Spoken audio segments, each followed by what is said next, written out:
Hi, my name's Shane Harrison. I work for a boutique agile consulting firm called Flowsphere in Switzerland. I'm from New Zealand. You might pick that up one from the accent. And we're here today, I think, to talk about the 5 challenges I wish I knew about before I started my first PI planning.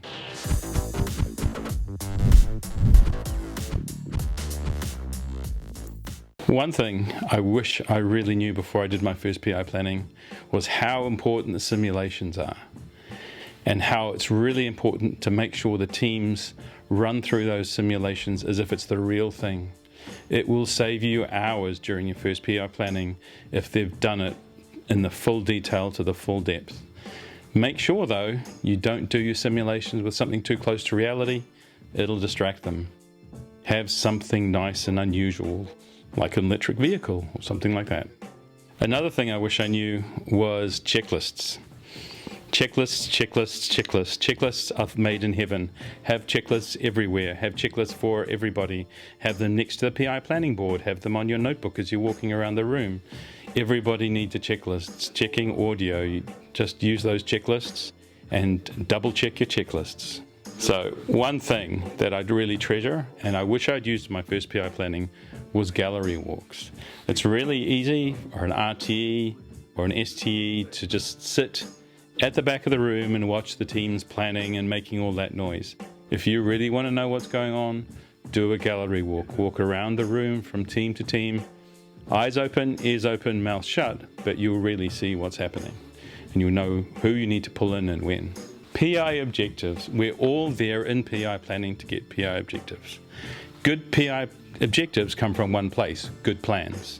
Take your time, make sure you review those plans properly, make sure you and the team really understand what they're committing to, and that is the purpose of your first plan review.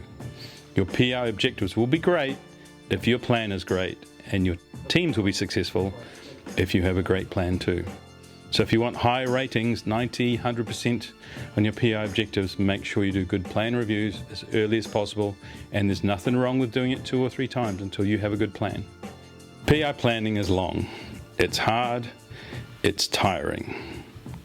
So if you want good feedback, and I mean not good feedback about how much they love you, but good feedback about something you can really do better, start collecting your feedback early.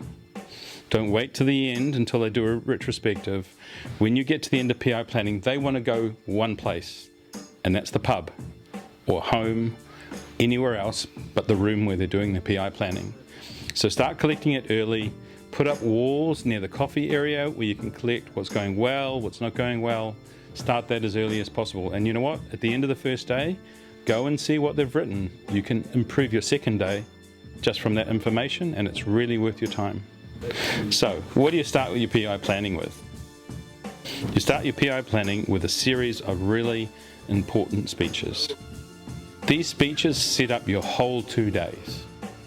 If they're too long, if they're not focused, if they're not sending the right message, what you'll start the 2 days with is the sound of snoring or the sound of disengagement as people start clicking their pens. I can strongly advise, and I wish I had done it the first time I'd done PI planning, that you actually sit down with the presenters, go through their presentation with them, tighten it up, get rid of the flabby edges, and let's see if you can get them down to 15, 20 minutes. Give them 20 minutes with some questions, and that's enough. If you're really sitting there for 3 hours, you will not only get the sound of snoring, you'll see people with sleeping bags on the floor. So keep it tight, keep it focused, and keep it motivating, because they're going to have a long 2 days, and they need to have in the back of their minds how important this is to the company.